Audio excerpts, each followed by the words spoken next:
My name's Joel Hargis with the Florida Aviation Network, and today we are in Deland, Florida at the Deland Sport Aviation Showcase. And I have with me here Michael McClellan. And Michael has been here since the beginning of this show. Tell me about the background of your experience here at the Deland Showcase. Good morning, Joel. Thank you for inviting me onto the Florida Aviation Network here at the Deland Sport Aviation Showcase.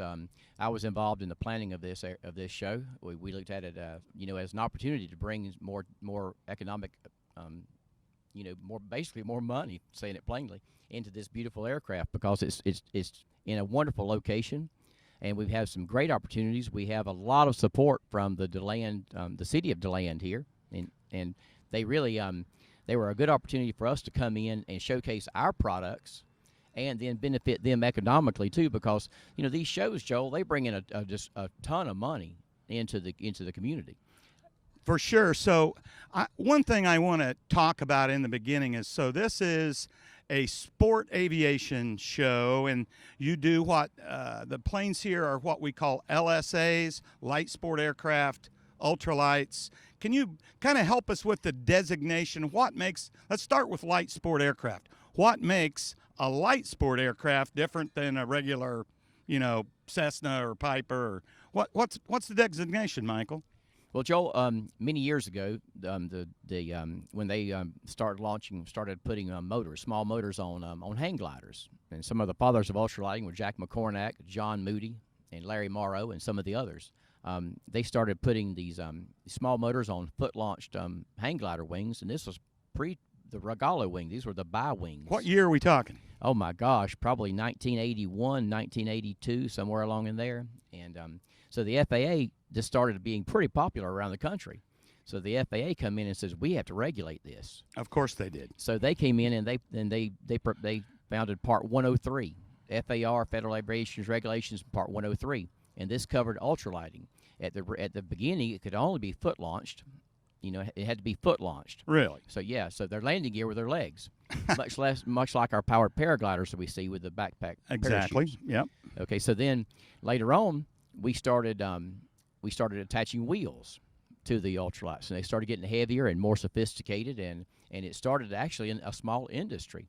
So the FAA, they're behind a little bit on this, and so they come out and they do an exception where you can have trainer aircraft with wheels, and all right. They had to have a special exception from some of the organizations like the. So I'm sure in the beginning that was single pilot passenger aircraft, and then trainers were two people in them, so somebody could teach somebody how to fly. Correct. These light aircraft. Yeah, and the exception to Part 103 with the two-seaters were for the purpose of training. Well, you know how we do. If you give us an inch, we're going to take a mile. So we converted that. So we started making sophisticated aircraft. I mean, aircraft like you see today. The Avid Flyer was one of the ones we flew, under the beginning. Kit Fox came along and put out some great aircraft. Right. And so then the FAA, they say, okay, now we've got a problem. We have these aircraft that weigh 1,000 pounds, and they're flying under the Part 103 exception, under the training exemption. So now what are we going to do now? So the FAA got with the representatives, and they came out with the light sport aircraft rule. I think that was it was finalized, I believe, in 05 or 06. And that had, the differentiation was weight and horsepower, was it not? They have some, horsepower is not a limitation. Straight and level flight at sea level is a limitation, as well as passengers and the gross weight of the vehicle. Gross weight of an ultralight, of an LSA has to be less than 1,320 pounds. It can't go any faster than 138 miles per hour and can only carry one passenger. Really? Yeah, pilot and one passenger. Now that's evolved since then. Now you can certainly have multiple passengers in a light sport. No, right now we're still limited to two people in a light sport. Two people. The okay. FAA is still two people, pilot and a passenger. Okay. The FAA is looking at, and some of our vendors and stuff are working with the FAA trying to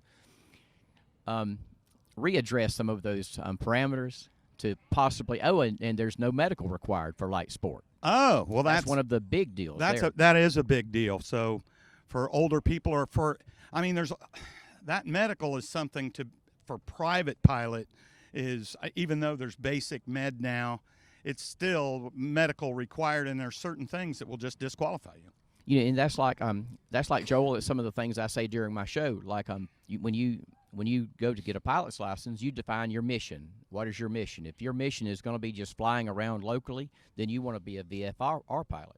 If your mission is you want to fly somewhere in all weather, then you need to step up to an IFR license. For sure. Yep. So, I'm a IFR private pilot, but so I just don't know a lot about these. And one of your roles here is, obviously we're a little low this morning, but normally these aircraft actually fly and get around the patch, so to speak, and you are the commentator that describe the airplane, what it's about. Tell me about that role, Michael. And that's one of the things I really enjoy doing. Terri Kurtz asked me to do this about 28 years ago. I'm not sure how many. I actually had a hair back then. But I really love the aircraft. I love ultralighting. I grew up in Valdosta, Georgia, and on the lakes there in Valdosta. So we would be laying out in the sun on the floats in the summertime, and all of a sudden the air would be full of ultralights following I-75 south, and we had no idea where they were going. But that caused me to have a love of aviation. That caused me to buy my own airplane. At 19 years old, I bought a fledgling pterodactyl designed by Jack McCornack. Rebuilt it as best I could with no help or support, but this was before the internet now, also before cell phones. So I rebuilt that aircraft and taught myself how to fly. That's why I have a slight limp today. Yeah, I think you joked all ultralight guys have a slight limp or something like that. Yeah, 20 years ago, you could tell the fathers of ultralighting when you saw them at a show because we all had the same walk, or they all had the same walk. I was not a. And obviously one of the other advantages to LSA and ultralight and that is cost. Correct. But before we address cost, let me back up a little bit and answer a previous question that I ran over. I chased a rabbit there. My job as a commentator is to educate the public and share the information from the aircraft that are flying and their aircraft are on the field. These vendors and dealers, they come from all across the country, all across the world, and it's my job to share the information that they have with the people flying the aircraft and with the aircraft watching the aircraft fly. So that's a great role because there's a lot to learn. The variety of aircraft at this show today is immense.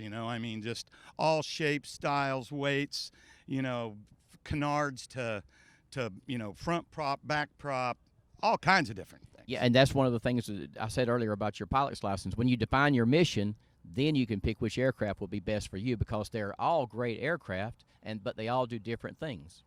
Well, that's great. I tell you what, we're going to spend some time here going around the show. We're going to video some of these planes and manufacturers. There's a lot of unique things here. I have not walked the show yet myself, but I'm looking forward to it. Is there anything we shouldn't miss while we're here? I tell you, there's everything in here from replica military aircraft like the Super Tucano we have here. That's one of the better airplanes. We have the T-51, which is a faithfully reproduced P-51 Mustang in a 75% scale from Titan Aircraft. Wow, that's cool. You can get kit built aircraft, already ready to fly aircraft, and experimental amateur built. There are a couple of different versions of the LSA rule and of the LSAs themselves. Well, and I know many of the LSA and ultralights can be kit planes. You Correct. Can buy a kit and build it yourself in your garage or something, right? The legal designation of these, the SLSAs, are the versions that you buy ready to fly. The ELSAs are the experimental aircraft under the LSA rule that fit the definition that you can fly under that. And the LSAs, just encompass the whole thing. 51% experimental amateur built also comes well within the light sport rules if built to the requirements. Yep, and I'm a little familiar with that. One of my best friends is a DAR, a designated airworthiness representative, and that's who inspects those kit built planes. And so, and again, save you some money. Correct. So here we are in Deland at the Deland Sport Aviation Showcase. If you're in the area, make a trip over. That's the last day of the show here Saturday, and come out and see us.